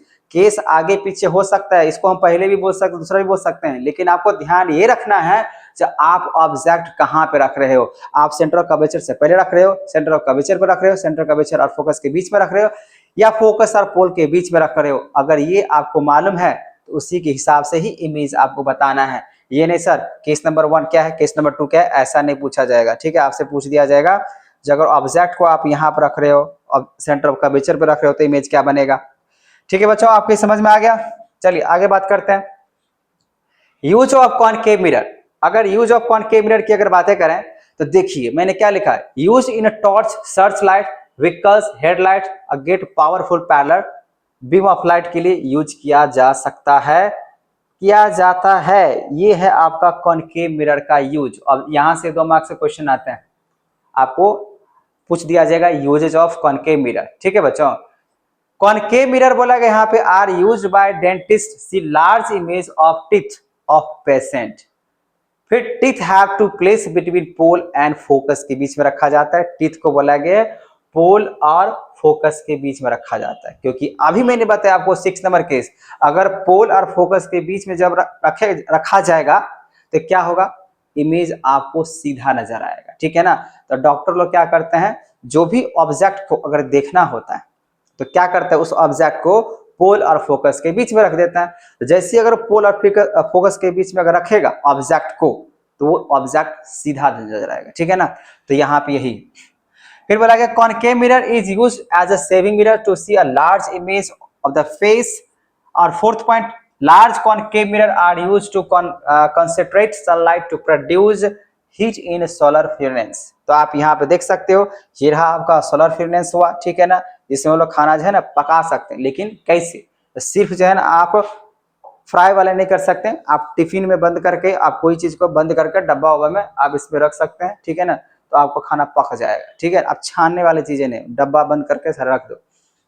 बाकी बात यहाँ पे बर्निंग ऑफ मिरर आपको दिख रहा है, कॉनकेव मिरर किसका यूज दिख रहा है, हेड ऑफ लाइट हुआ कार का, फिर यहाँ पर डॉक्टर लोग यूज करते हैं टीथ को चेक करने के लिए, तो ये सब कॉनकेव मिरर का यूजेज है। ठीक है, सेविंग मेकअप के लिए होता है, डेंटल मिरर हुआ, कार हेडलाइट हुआ, बात वही है, रिपीट है एग्जाम्पल। ठीक है बच्चों, तो ये रहा आपका यूजेज ऑफ कॉनकेव मिरर। चलिए अब बात करते हैं रे diagram of image form by convex mirror. तो रे डायग्राम, इमेज डायग्राम तो आपका सेम ही चलेगा, जो कि मैंने आपको पहले ही बता दिया था। जो प्रिंसिपल एक्सिस के पैरेलल, फोकस से पास कराओ, प्रिंसिपल एक्सिस के पैरेलल कराओ, सेंटर कर्वेचर से लेके जाओ, सेंटर कर्वेचर से पास करा दो, और इन्फिनिटी से लेकर फोकस पे लगा, पोल पे लगा, अब पोल से जो है उसको जो है angle of incidence equals to angle of reflections करवा के दिखा दो। ये मैंने आपको बता दिया। अब यहाँ पे मैं बात कर रहा हूं रे diagram of image form by convex mirror. रे डायग्राम ऑफ कॉन्वेक्स मिरर बहुत ही सिंपल है, दियो यहाँ पे बातें बोलना है। देखिए जब आप ऑब्जेक्ट को रखेंगे इन्फिनिटी पे, अच्छा आप जो है कॉन्वेक्स मिरर कुछ इस तरीके से बनेगा। ये रहा आपका प्रिंसिपल एक्सिस, और पता है बच्चों इसका जो फोकस बनेगा इधर बनेगा और सेंटर ऑफ कर्वेचर इधर बनेगा, क्योंकि आप ऐसे करके ना ऐसे बनाइएगा स्फेयर, इसीलिए इसका सेंटर कर्वेचर और फोकस अंदर की तरफ बनेगा, बाहर की तरफ नहीं बनेगा। जैसे आपने कॉनकेव मिरर में देखा था कुछ ऐसे था, इसी वजह से ऐसे था, तो इस तरीके से मैंने सेंटर कर्वेचर और फोकस इस तरफ बनाया था। लेकिन इसमें ऐसा नहीं होगा, इसमें किस तरीके से होगा, तो अंदर की तरफ आपका जो है ना बनेगा। और अंदर की तरफ अगर बन रहा है तो ये कोटिंग रहता है, अंदर से ही रहता है। तो क्या है कहानी, अगर आप when object is place at infinity, तो मान लीजिए ऑब्जेक्ट को अगर आप इंफिनिटी पे लेकर रखते हो, तो आप ऐसे लेके जाओ, आपने ऐसे गया, तो जाने के बाद ये क्या कर जाएगा, डाइवर्ज, क्योंकि कॉन्वेक्स मिरर को हम लोग डाइवर्जिंग मिरर के नाम से भी जानते हैं। अब क्या होगा बच्चों, आप डाइवर्ज कर गया तो इसको आप फोकस से लेके जाओ, इस तरीके से पास करा दो, एक और यहां से लेके जाओ, क्योंकि आपको दो रेयर लाइट पास कराना ही पड़ेगा, तभी आपको बनेगा इमेज। ठीक है, तो अब ये भी डाइवर्ज कर गया, तो डाइवर्ज जैसे करके इसको भी आप क्या कराओ, अपीयर टू मिट करा दो, अपीयर टू मिट। देखते हैं यहाँ पे कोशिश कर रहे हैं जो रे ऑफ लाइट को मिलाने का, और जैसे ये रे ऑफ लाइट अगर मिलेगा बच्चों, तो आपको कोशिश के साथ मिल रहा है, अपने आप नहीं मिला था, कोशिश की उसके बाद ही ये मिला। ठीक है, इसका मतलब ये हुआ कहां पे बन रहा है, फोकस पे। तो इमेज का जो पोजीशन होगा वो कहां पे होगा, एट एफ पे होगा। नेचर ऑफ इमेज कैसा बनेगा, वर्चुअल और इरेक्ट। वैसे भी आप हमेशा नोट कर लें, जो कॉन्वेक्स मिरर होता है, जो कॉन्वेक्स मिरर होगा वो हमेशा आपको कौन सा इमेज लेके देगा, तो वर्चुअल और इरेक्ट। वही कॉनकेव मिरर में कैसा इमेज लेके देगा, जब पोल और फोकस के बीच में होगा तब तो आपको वर्चुअल और इरेक्ट देगा। बाकी बात आप कहीं पे भी ऑब्जेक्ट को रख दो कॉनकेव मिरर में, आपको हमेशा वो रियल एंड इन्वर्टेड ही लेके देगा। ठीक है, ये आपका फर्स्ट केस समझ में आ गया। तो इसका जो है ना साइज पॉइंट साइज होगा, इमेज वर्चुअल और इरेक्ट बनेगा, इसका नेचर ऑफ इमेज और पोजिशन आपको फोकस पे ही रहेगा। Case number 2, when object is place between pole and infinity. तो ये रहा आपका, ये फिर तो ऐसे बना दिए, ये रहा आपका कॉन्वेक्स मिरर, ये रहा आपका प्रिंसिपल एक्सिस, ये रहा आपका पोल सेंटर ऑफ कर्वेचर, और ये रहा आपका उल्टा हो गया, यहाँ पे हो जाएगा आपका फोकस, और ये रहा आपका सेंटर ऑफ कर्वेचर। ठीक है बच्चों, तो आप क्या बोला कि यहाँ पे इमेज को, सॉरी ऑब्जेक्ट को कहां पर रख रहे हैं, when object is place between pole and infinity. तो ये रहा पोल और एक तरफ इन्फिनिटी लगा दो कहीं पे भी। ठीक है ना, तो मान लीजिए यहाँ पे, तो इस तरीके से आप लेके गए इंसिडेंट रे, ये रहा आपका ऑब्जेक्ट ए और ये रहा बी। ठीक है, आप इस तरीके से लेके गए, जाने के बाद आपको क्या करना होगा, एक फोकस से पास कराना ही पड़ेगा। ठीक है, फोकस से आपने पास करा दिया। अब चूंकि क्या है ना बच्चों, इस बार ऑब्जेक्ट को बोला गया है जो पोल और इन्फिनिटी के बीच में रखने के लिए। तो आप यहाँ पे देख रहे हैं, मैंने यहाँ पे ऑब्जेक्ट को एक तरफ पोल है और एक तरफ इन्फिनिटी के बीच में यहाँ पर मैंने रखा, लेकिन क्या है ना इधर से इस बार नीचे से पास नहीं करा सकते, क्योंकि ऑब्जेक्ट आपको ये प्रिंसिपल एक्सिस के ऊपर नजर आ रहा है, इसलिए आपको यहीं से कुछ करना पड़ेगा। तो इसके लिए क्या करना होता है, हम इसको पास करा देंगे सेंटर ऑफ कर्वेचर्स। ठीक है, तो सेंटर कर्वेचर से जाएगा और उसी रास्ते से आ जाएगा। तो लगभग में आप देख रहे हो बच्चों, यहाँ पे आपका इमेज बन रहा है। एक तो ये हुआ आपका रिफ्लेक्टेड रे, और ये क्योंकि आपको पता है जो सेंटर ऑफ कर्वेचर से अगर जो जाता है वो उसी रास्ते से क्या होता है, लौट के भी आ जाता है। तो ये मान लीजिए आपका ए डैश और ये बी डैश हुआ, मतलब आप देख रहे हैं इमेज का जो पोजिशनिंग है वो कहाँ है, पोल और फोकस के बीच में। जैसे कि आप देख रहे हैं इमेज का जो पोजिशन है बिटवीन पोल एंड फोकस, और वर्चुअल और इमेज ही वर्चुअल और इरेक्ट ही बनेगा क्योंकि प्रिंसिपल एक्सिस के ऊपर है। जब प्रिंसिपल एक्सिस के अगर ऊपर होता है तो हमेशा वर्चुअल और इरेक्ट ही बनेगा। साइज की अगर बात करें बच्चों तो क्या है, डिमिनिश्ड। डिमिनिश्ड मतलब क्या, यहां पे आप देख रहे हो ऑब्जेक्ट का हाइट कितना है, और यहां पर देख रहे हो जो इमेज का हाइट देख रहे हो वो कितना है, कम है। इसका मतलब डिमिनिश्ड साइज का है। आई होप आपको रे डायग्राम है ना कॉन्वेक्स मिरर का समझ में आ गया, जो कि मैंने आपको यहाँ पे बता रखा। जो कॉनकेव में 6 का 6 केस में एक ही केस है जो आप पोल और फोकस पर रखते हो, जो कि आपको बना के दिया था वर्चुअल और इरेक्ट। और इसमें दोनों केस क्या है, दोनों केस में आपने इमेज देखा वर्चुअल और इरेक्ट, मतलब ये हमेशा कैसा देगा, इमेज सीधा ही लेके देगा। ठीक है, वर्चुअल और इरेक्ट, कौन सा, कॉन्वेक्स मिरर। वही बच्चों, a full length of image of tall building tree can be see in the small convex mirror. तो स्मॉल कॉन्वेक्स मिरर से अगर बातें करें तो जितना भी टॉल बिल्डिंग होते हैं उसमें रहता है, जो कि आसान तरीके से हम लोग को देखने में हेल्प किया जाता है। यूजेज ऑफ अगर कॉन्वेक्स मिरर की अगर बात करें तो convex mirror are used as a rear view mirror is in vehicles.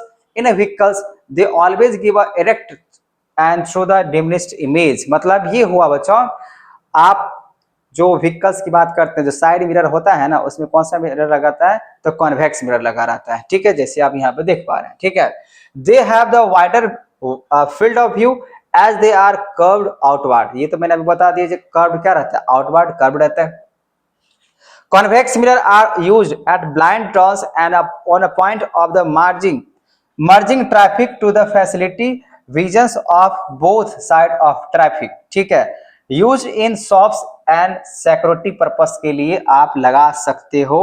क्या क्या लगा सकते हो, तो आप लगा सकते हो यूजेज ऑफ कॉन्वेक्स मिरर, मतलब कॉन्वेक्स मिरर आप लगा सकते हो। ठीक है बच्चों, तो ये रहा आपका यूजेज ऑफ कॉन्वेक्स मिरर, उपयोग, जो कि यहाँ से भी आपका 2 मार्क्स बनते हैं। कहाँ कहाँ इसको हम लोग यूज कर सकते हैं, तो साइड मिरर हुआ, बिल्डिंग में हुआ। ठीक है, अब यहाँ पे देखिए हमने यहाँ पे कॉनकेव मिरर, कॉन्वेक्स मिरर की बात कर लिए, कैसे उसका रे डायग्राम बनेगा, इमेज बनेगा, वो मैंने बात कर लिया। अब यहाँ पे है न्यूमेरिकल क्वेश्चंस को समझने के लिए साइन कन्वेंशंस। ठीक है ना, तो यहाँ देख सकते हैं sign conventions for reflections by spherical mirror. तो क्या है बच्चों, इसको थोड़ा ध्यान से समझे। वैसे मैंने आपको बता दिया है, लेकिन फिर भी आप ध्यान समझे मैंने क्या बता रखा है। जब प्रिंसिपल एक्सिस के ऊपर अगर मान लीजिए ऑब्जेक्ट को आप रखते हो तो हमेशा कैसा ऑब्जेक्ट रहता है, पॉजिटिव में। ठीक है, जैसे ये कॉनकेव मिरर है, तो अगर हम ऑब्जेक्ट ऑफ डिस्टेंस की बात करें, अगर कोई भी अगर ऑब्जेक्ट है उसके डिस्टेंस अगर हम लोग देखते हैं तो कहां से देखते हैं, तो पोल से, मतलब मिरर से।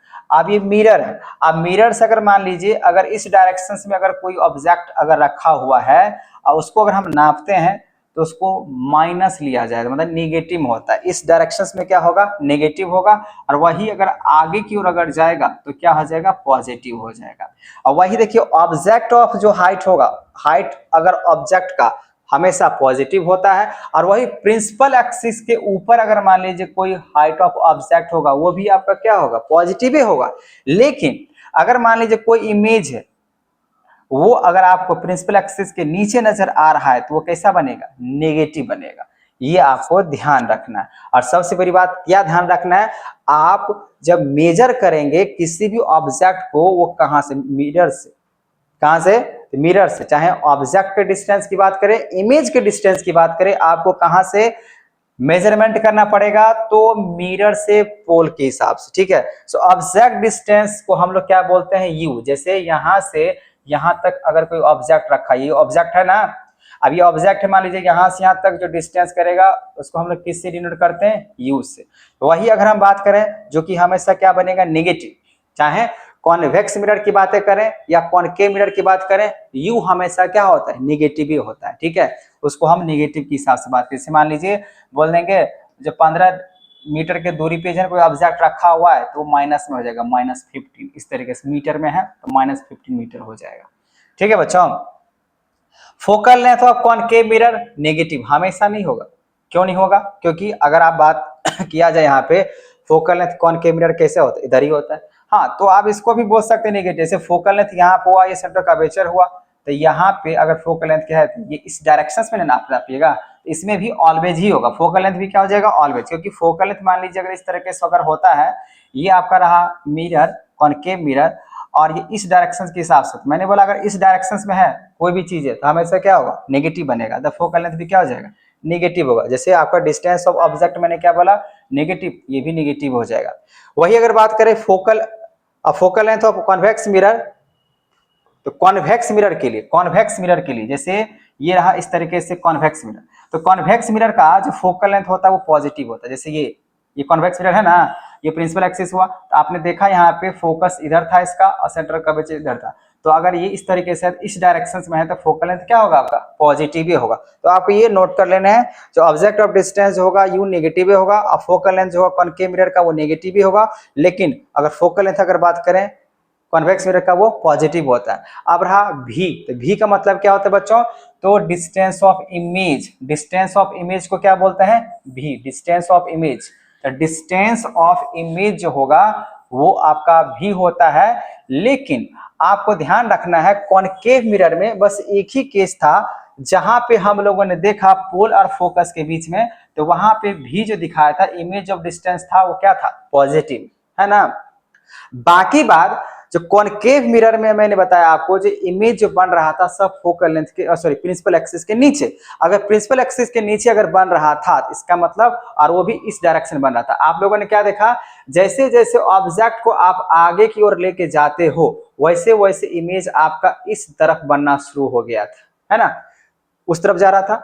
और एक ऐसा केस आया जैसे आप ऑब्जेक्ट को यहाँ पे फोकस और पोल के बीच में रखा, उसके बाद इमेज आपको लगभग में बिहाइंड द मिरर बना था जो कि पॉजिटिव था। तो अगर इस डायरेक्शन में अगर इमेज बन रहा है नीचे बना और इस डायरेक्शन में अगर बन रहा है तो निगेटिव भी क्या हो जाएगा नेगेटिव हो जाएगा। और आपने यहाँ पे देखा जो प्रिंसिपल एक्सिस के ऊपर इस डायरेक्शन में इमेज बना तो कैसा बनेगा पॉजिटिव। ठीक है बच्चों, ये आपको बात समझ में आ गया। अब समझिए मिरर फॉर्मूला, तो मिरर फॉर्मूला क्या होता है, तो मैंने अभी बता दिया किसको किस क्या तरीके से हम लोग डिनोट करते हैं 1/f, तो f का मतलब focal length, 1 equals to 1/u, ये आपका मिरर फॉर्मूला है जो कि आपको याद रखना है। u से हम लोग क्या बोलते हैं ऑब्जेक्ट डिस्टेंस, ठीक है, और v का मतलब होता है इमेज डिस्टेंस, ये आपको नोट कर लेने हैं। ये रहा आपका मिरर का फॉर्मूला, ठीक है। अब अगर आपको निकालने के लिए अगर दे दिया जाए, अगर मान लीजिए फोकल लेंथ दिया हुआ है, जैसे मान लीजिए अगर आपको मैं बोलूं यहाँ पे कोई ऑब्जेक्ट है उसका फोकल लेंथ, एक एग्जांपल के हिसाब से मान लीजिए आपका फोकल लेंथ दिया हुआ 10, लेकिन हम बात करें कॉनकेव का, कॉनकेव मिरर के हिसाब से बात कर लेते हैं। अगर फोकल लेंथ आपका दिया हुआ 10, लेकिन फोकल लेंथ अगर कॉनकेव मिरर की बात करें तो क्या होता है नेगेटिव में, तो मान लीजिए 10 मीटर हुआ।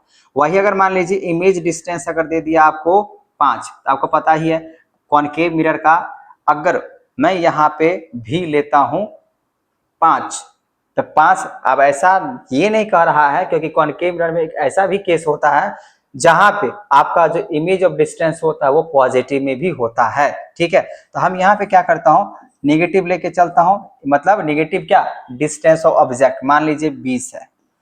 अब इसमें से अगर आपको मैं ये यहाँ पे निकालने की कोशिश करूं या आपको दूं, तो आप बताओ जी इमेज ऑफ डिस्टेंस कितना बनेगा, तो आप कौन सा फॉर्मूला यूज करोगे मिरर फॉर्मूला, तो क्या होगा 1/f equals to 1/v plus में 1/u, ऐसे भी लगा सकते हो। तो 1/f, f का वैल्यू कितना है -10 इक्वल्स टू भी तो निकालना है, प्लस u कितना है ये माइनस में होता है। आपको मैंने बताया जो डिस्टेंस ऑफ ऑब्जेक्ट हमेशा क्या बनेगा नेगेटिव, चाहे वो कॉनकेव मिरर हो या कॉन्वेक्स मिरर हो, तो यहाँ बनेगा -20। तो आप यहाँ पे क्या करो माइनस, डिनोमिनेटर रहता नहीं ऊपर लग जाएगा 1/10, अब ये माइनस में इस तरफ आ जाएगा तो प्लस 1/20 इक्वल्स टू 1/v। तो आप यहाँ पे v निकालना है तो 10 और 20 का एलसीएम कितना बनेगा 20 को 10 से डिवाइड करेंगे तो -2 प्लस 1 और ये 1/v। तो थोड़ा सा आप यहाँ पे आओ, तो 1/v इक्वल्स टू -2 प्लस 1 तो -1/20, मतलब ये जो v जो बनेगा वो -20, इमेज ऑफ डिस्टेंस क्या बनेगा -20। इसको उल्टा कर लेना होता है, रेसिप्रोकल कर लेना उल्टा, ठीक है, या क्रॉस मल्टीप्लाई करके भी कर सकते हो। तो यहाँ पे इमेज ऑफ डिस्टेंस कितना बना -20। इसका मतलब ये हुआ बच्चों, इमेज जो बन रहा है वो नेगेटिव बन रहा है। इसका मतलब जो भी ऑब्जेक्ट, जो इमेजेज होगा, नेगेटिव मतलब हुआ जो भी इमेज बना होगा वो मिरर से इस डायरेक्शन में बना होगा। ठीक है, चलिए आपको ये बात समझ में आ गया। अब यहाँ पे एक छोटा सा टॉपिक रह गया, मैग्निफिकेशन ऑफ स्फेरिकल मिरर। ये क्या होता है? It is the ratio of the height of the image to the height of object. तो देखिए बच्चों, अगर हम मैग्निफिकेशन मैंने बोला यहाँ पे जो ऑब्जेक्ट का हाइट और इमेज का हाइट का जो रेशियो होगा ना कंपेयर करने के लिए, वही क्या होता है? मैग्निफिकेशन होता है। इसके लिए फॉर्मूला होता है -v/u एगो, और दूसरा फॉर्मूला होता है height of image by height of object. ये आपका मैग्निफिकेशन का फॉर्मूला होता है, जो कि आपको याद रखना है, फॉर्मूला आपको काम देगा। ठीक है, ये मैग्निफिकेशन क्या होता है? It is the ratio of the height of image to the height of object. ये रहा height of image by height of object, ये रहता है आपका मैग्निफिकेशन। मतलब जूम आउट जूम इन की जो बात करते हैं, कितना जन छोटा बड़ा है इमेज, उसके हिसाब से ऑब्जेक्ट का हाइट क्या है और इमेज का हाइट क्या है, उसके रेशियो को हम लोग चेक करने के लिए मैग्निफिकेशन का यूज करते हैं। ठीक है, वन ऑफ द मोस्ट यहाँ पे इंपॉर्टेंट मैंने कुछ बातें लिखा है, वो क्वेश्चंस ऑब्जेक्टिव में आते हैं और कुछ केस स्टडी क्वेश्चंस में आते हैं। बोला गया है अगर मैग्निफिकेशन अगर मान लीजिए नेगेटिव इमेज देता है, मतलब इमेज कैसा बनेगा? रियल। अगर m मतलब मैग्निफिकेशन अगर आपका नेगेटिव है तो इमेज कैसा बनेगा? रियल। अगर m मतलब मैग्निफिकेशन अगर पॉजिटिव है तो इमेज कैसा बनेगा? वर्चुअल। वही अगर height of image equal to अगर हाइट ऑफ ऑब्जेक्ट है, इसका मतलब m इक्वल टू 1 है, मतलब ये इमेज हमेशा इक्वल टू हो जाएगा ऑब्जेक्ट का। मतलब जितना बड़ा ऑब्जेक्ट उतना ही बड़ा आपका हो जाएगा इमेज। हाइट ऑफ ऑब्जेक्ट और हाइट ऑफ इमेज दोनों क्या हो जाएगा? बराबर हो जाएगा। ठीक है, वही बात अगर मान लीजिए हाइट ऑफ अगर मान लीजिए इमेज अगर ज्यादा बड़ा है और हाइट ऑफ ऑब्जेक्ट अगर छोटा है तो मैग्निफिकेशन आपका ज्यादा हो जाएगा 1 से, मतलब इमेज बनेगा लार्ज। वही अगर आपका देखा जाए हाइट ऑफ इमेज बोला गया छोटा और हाइट ऑफ ऑब्जेक्ट बोला गया ज्यादा है तो मैग्निफिकेशन हो जाएगा कम और 1 से ज्यादा हो जाएगा। 1 से ज्यादा होने का मतलब ये इमेज जो है ना वो डिमिनिश्ड हो जाता है। ठीक है, आपको ये रूल याद रखना है। Magnification of plane mirror is always 1, ये तो आपसे पूछा ही जाएगा। ठीक है ना, ये आपसे पूछा जाएगा, ये आपका इंपॉर्टेंट है। जो मैग्निफिकेशन ऑफ प्लेन मिरर कितना होता है? तो +1, हमेशा 1 ही होता है, क्योंकि मैंने आपको बताया है, आप देख लेना वीडियो को देख के, जो पॉज करके मैंने क्या बताया आपको, जो अगर इमेज का ऑब्जेक्ट का जो हाइट होता है प्लेन मिरर में, वही इमेज का भी हाइट होता है, दोनों बराबर होता है साइज, मैंने बताया। वही यहाँ पे देखिए 1 indicate that image is equal to object of size. अगर मान लीजिए मैग्निफिकेशन पॉजिटिव है लेस देन 1 तो इट्स कॉन्वेक्स मिरर। ये भी ध्यान रखना है, अगर मैग्निफिकेशन आपका पॉजिटिव है, मैग्निफिकेशन अगर आपका पॉजिटिव है और 1 से कम है तो मान लीजिएगा वो कॉन्वेक्स मिरर है। और वही मान लीजिए मैग्निफिकेशन आपका पॉजिटिव है और 1 से ज्यादा है तो वो मान लीजिएगा कॉनकेव मिरर है। ठीक है, और वही अगर मैग्निफिकेशन अगर मान लीजिए नेगेटिव है तो it is a concave mirror हो जाएगा। अगर मैग्निफिकेशन है अगर नेगेटिव है तो मैग्निफिकेशन अगर हमेशा नेगेटिव होता है, मतलब m का वैल्यू अगर मान लीजिए नेगेटिव में चला गया तो आप कॉनकेव मिरर बोल सकते हो, और m का वैल्यू अगर पॉजिटिव है तो कॉन्वेक्स मिरर हो जाएगा। बहुत सिंपल सा लॉजिक है। ठीक है, तो ये आपके लिए इंपॉर्टेंट टर्म्स है, ये आपको याद रखने पड़ेंगे और अच्छे तरीके से न्यूमेरिकल क्वेश्चन है, साथ साथ थ्योरेटिकल और केस बेस्ड क्वेश्चन जो होगा आपको इससे क्लियर हो जाएगा। ठीक है बच्चों, अब आगे की ओर देखते हैं। तो आज का ये क्लास हो गया है खत्म। तो आपको क्या समझ में आया, क्या समझ में नहीं आया है, तो आप हमें कमेंट करके बताएं, क्योंकि मैंने इस वीडियो में आपको मैंने बताया जो लाइट क्या होता है। ठीक है ना, लाइट के अगर प्रॉपर्टीज की बात करें तो वो क्या होता है, फिर प्लेन मिरर के बारे में मैंने बताया, उसके कैरेक्टरिस्टिक के बारे में बताया, फिर आपको रे डायग्राम मैंने बताया, मतलब रे डायग्राम पर स्फेरिकल मिरर क्या होते हैं, फिर रे डायग्राम हुआ, इमेज डायग्राम हुआ। ठीक है, उसके 6 केस मैंने बताया, फिर 2 मैंने आपको कॉन्वेक्स मिरर का 2 केस बताया। ठीक है, उसका साइन कन्वेक्शन हुआ और मिरर फॉर्मूला और मैग्निफिकेशंस, और अभी मैंने कुछ आपको मैग्निफिकेशन से रिलेटेड आपको मैंने कुछ जो है ना मेन बेसिक चीज मैंने बताया, जो magnification greater than 1 less than 1 अगर होता है तब क्या होगा, या मैग्निफिकेशन अगर नेगेटिव होता है तब क्या होगा, पॉजिटिव होगा तब क्या होगा। अगर आपको किसी भी तरीके से अगर प्रॉब्लम हो तो आप हमें कमेंट करें। आप अगर समझ गए हैं तो प्लीज इसे लाइक, सब्सक्राइब और शेयर करना ना भूलें। Thank you.